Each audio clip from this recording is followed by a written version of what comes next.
Урматтуу окуучулар, кыямат күнүндө 3 сыпатка ээ болгон адамдар эң биринчилерден болуп жерден саждадан баштарын көтөрүп бейишке киришет. Бул 3 сыпатка ээ болгон адамдарды Абдулла ибн Мубарак рахматулла алейхи Абдулла ибн Аббастан риваят кылган төмөнкү риваятта азыр биз менен сиздер таанып чыгабыз. Абдулла ибн Аббас радияллаху таала анху мынтип айтты: "Иза кана яумул кияма нада мунадин сата'ламуна ал-яума ман асхабул карам." Кыямат күнү болгон кезде Аллах тарабынан буйрулган периште жар салат дейт. Мынтип жар салат дейт: "Бүгүн Кудай Тааланын жанында кимнин кадыр баркы бар? Кудай Тааланын жанында кайсыл кишинин мартабасы улуу, бийик? Бүгүн силер билесиңер" дейт. "Лиякумул хамидуна лиллахи ала кулли хал." Периште жар салат экен.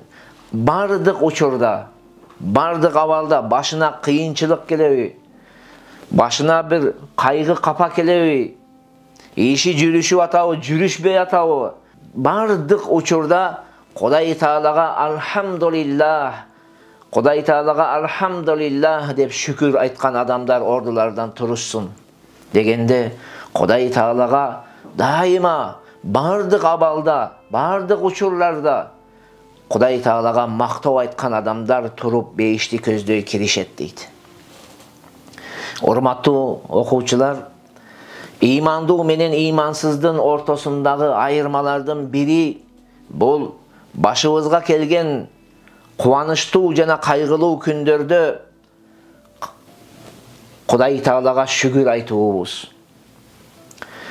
Биз менен сиздер социалдык абалыбыз кандай болбосун, бай үй бүлөдө төрөлөбүзбү, кедей үй бүлөдө төрөлбөсөбүзбү, алхамдулиллах, бул имандуулуктун белгиси. Кудай Таала биз менен сиздерге Кудайдан корккон, намазын тургузган, орозосун туткан, зикирге бекем болгон, Куран окуган таква аял береби, алхамдулиллах. Ошол эле учурда биз алган аялдарыбыз таквалыгы жок, намазы жок, орозосу жок, зикири жок, Кураны жок болсо да эле алхамдулиллах. Эмне себептен? Дайыма алхамдулиллах дешибиз керек. Таква эмес аял, намазы жок болсо эмнесиге алхамдулиллах дейбиз? Анткени Аллах Таала сизди ушул аялдын хидаятка келүүсүнө, ушул аялды оңолтуу үчүн сизди тандады. Сизди тандап, сизди себеп кылып жатат, ушул аялды туура жолго түшүрүп, Кудай Тааланын жанында көп соопко ээ болууга. Ошого алхамдулиллах дешибиз керек. Аллах Таала бизге уул береби, кыз береби, эгиз береби, же тукумсуз кылып коебу? Бардык абарда алхамдулиллах. Аллах Таала биз менен сиздерди кыйын жумуш менен сынайбы, же жеңил рахаттуу жумуш менен сынайбы? Алхамдулиллах. Bir tiştem nan jeyбизби, bir уртам суу ичебизби? Алхамдулиллах. Мына ушундай имандуудун белгилеринин бири бардык учурда Кудай Таалага шүгүр айтуу болуш керек. Мына ушундай сыпаттагы адамдар кыямат күнү болгон кезде эң биринчилерден болуп башын саждадан көтөрүп эмне кылат экен? Бейишке көздөй кубанган абалда кирип кетүүчүлөрдөн болот. Ошон үчүн урматтуу агайындар, дайыма тилибизде Кудай Тааланын мактообу болсун. Кудай Таалага шүгүр айтуу болсун. Экинчиси ким? Кайра периште жар салат дейт. Сата'ламуна ал-яума ман асхабул карам. Силер бүгүн урмат сыйдын ээси ким экендигин билесиңер. Лиякумул ладина канат джунубухум татажафа аннил мадажи yad'una rabbahum khawfan wa tama'a wa mimma razaqnahum yunfiqun. Ordularından tündösü uktavay ibadat kılıp çıkkanlar turuşsun. Tündösü uktavay Kuday Taala'dan korkup Құдай Тааланын рахматын үміт қылып, дуа қылғандар, жана Құдай Таала аларға берген ырыскыдан Құдай Тааланын жонуна жумшаған адамдар, садақа қылған, қайырымдуулук қылған адамдар, жетим жесирлерди колдогон, кедей камбагалдарды колдогондор ордулардан турушсун деп жар салат. Бул кезинде ушул сыпатка ээ болгон адамдар ордулардан туруп, экинчилерден болуп бейишти көздөй кубанганча булар эмне кылат? Келип кетишет дейт.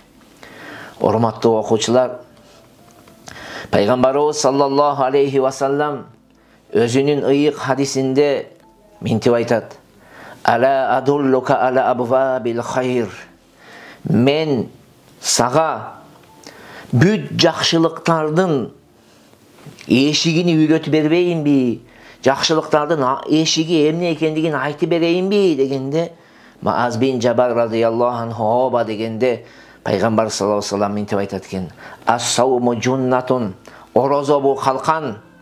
Орозо бул калкан. Ва садакату тукаффирул хатиа. Эгер садака кылуу бул сенин ката иштериңди өчүрө турган амалдардан. Ва киямул абди фи жауфил лейли. Жана ошол жакшы амалдардын, жакшылыктардын эшигинин бири бул түндө туруп алып, Кудай Таалага колчулук кылуу дейт. Түндө ойгонуп деп сөзүнү улантып Пайгамбарыбыз саллаллаху алейхи ва саллам жокорудагы аятты окуйт. Татажафа жунубухум анил мадажии ядууна раббахум хауфа ва тамаа ва мимма разакнахум юнфикун. Түндөсү ысык төшөктөрүн таштап, ордулардан туруп, жаратуучулардан коркуп, жаратуучунун жакшылыгын үмүт кылып, Кудай Таалага жалбарып, дуа кылып, биз ага ырыскы кылып берген мал мүлктөн Кудай Тааланын жолуна жумшашат деген аятты окуйт. Урматтуу окуучулар, намазга бекем бололу. Кудайдын буйругу болгон намазга өтө бекем болушубуз керек. Бардыгыбыз Юнус алейхиссаламдын билебиз, тааныйбыз. Юнус алейхиссалам эмне кылат? Кит жутат. Киттин ичинде канча убакытка жатып калат, ошол жерде канча убакыт жашап калат. Билебиз. Аллах Таала бул окуя тууралуу Кур'ани Каримде мынтип айткан: "Аузу биллахи минаш шайтанир ражим. Фалаула аннаху кана минал мусаббихин лалабиса фи батнихи ила яумин юб'асун." Эгерде Юнус алейхиссалам мусаббихтерден болбогондо, жанагы киттин ичинде кыямат күнүнө чейин, кайра адамдар тирилгенге чейин туруп калмак, жашап калмак дейт, ошол жерде туруп калмак дейт. Ошол аяттагы мусаббихин деген сөздү Абдулла ибн Аббас радыйаллаху таала анху айтат: "Ал-мусаллин", намаз окуучулардан дейт. Мааниси кандай болот экен аяттын? Эгерде Юнус алейхиссалам намаз окуучулардан болбогондо, кыямат күнүгө чейин киттин ичинде калып калмак деген мааниде болот. Катада рахматуллахи алейхи минтип айтат: "Кана юсалли кабла залика." Юнус алейхиссалам киттин ичине киргенге чейин намаз окуйт эле дейт. Мына ошондуктан Аллах Таала киттин ичине киргенден кийин аны куткарды дейт. Ошон үчүн Раби' бин Анас рахматуллахи алейхи айтат: "Лаула аннаху кана лаху кабла залика амалун салих лалабиса фи батнихи ила яуми юб'асун."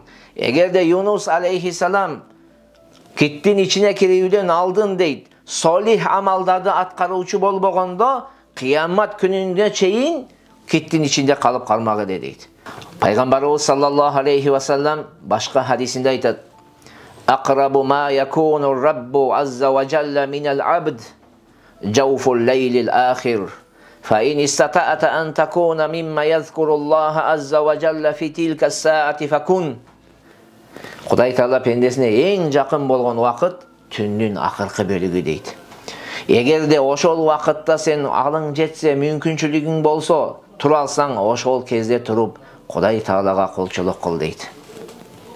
Урматтуу окуучулар, ошондуктан биз 5 убак фарз намаздарыбызга, дагы эмне? Тахажжуд намаздарыбызга, нафыл намаздарыбызга бекем бололу.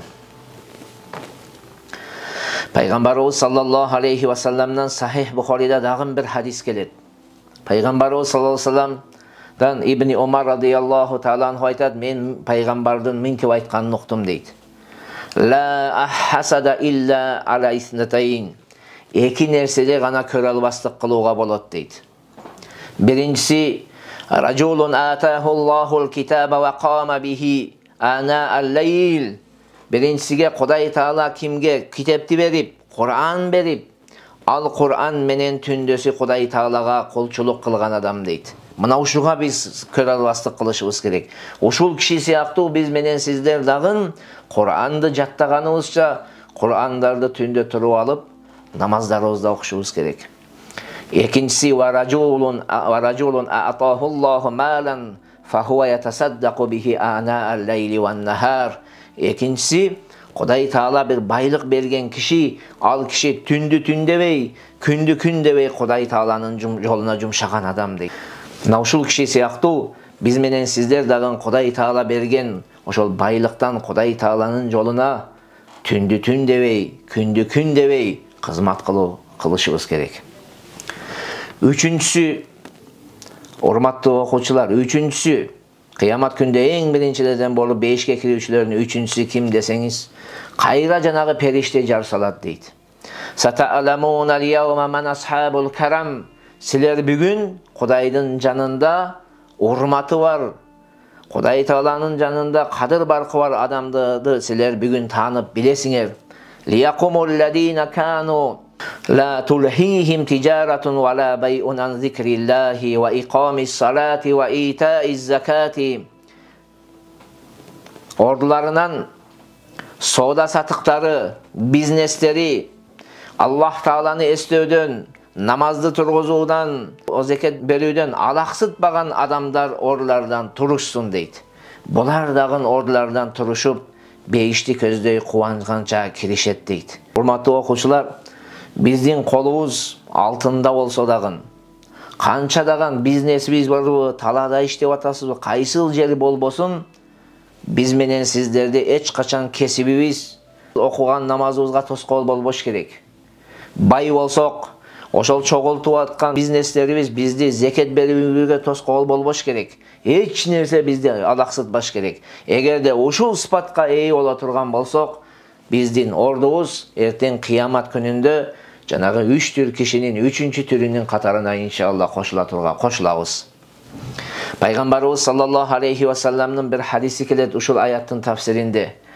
Пайгамбар саллаллаху алейхи ва саллам доорунда 2 киши болгон экен. Алардын бири соодегер экен. Азан айтылган кезде дейт, эгерде тараза колунда болсо таразаны таштайт экен, эгерде жерде болсо жерден көтөрбөйт экен. Ал эми экинчиси көрүкчү экен, темир уста экен. Кылыч, бычак жасап ушундай иштеген, ошол менен бизнес кылат экен. Бул киши дагы ошол колундагы балкасыны, басканыны, колундагы балкасын эгерде колунда болсо ыргытып ийет экен. Эгерде жерде болсо эмне көтөрбөйт экен азан айтылгандан кийин.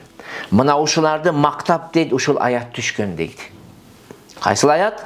Rijалун ла тулхихим тижаратун ва ла байун ан зикриллахи ва иқамис салати ва итаиз закат.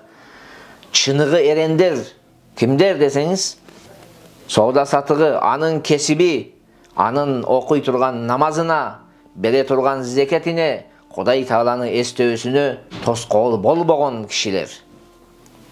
Мына ушундай кишилер, чыныгы кишилер деп Аллах Таала ушул кишилерди мактаган экен.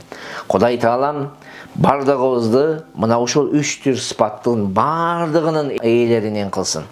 Дайыма Құдай Тааланы мактоочулардан, Құдай Тааланын жолуна талыкпай, эмгек кылып, кызмат кылуучулардан кылсын.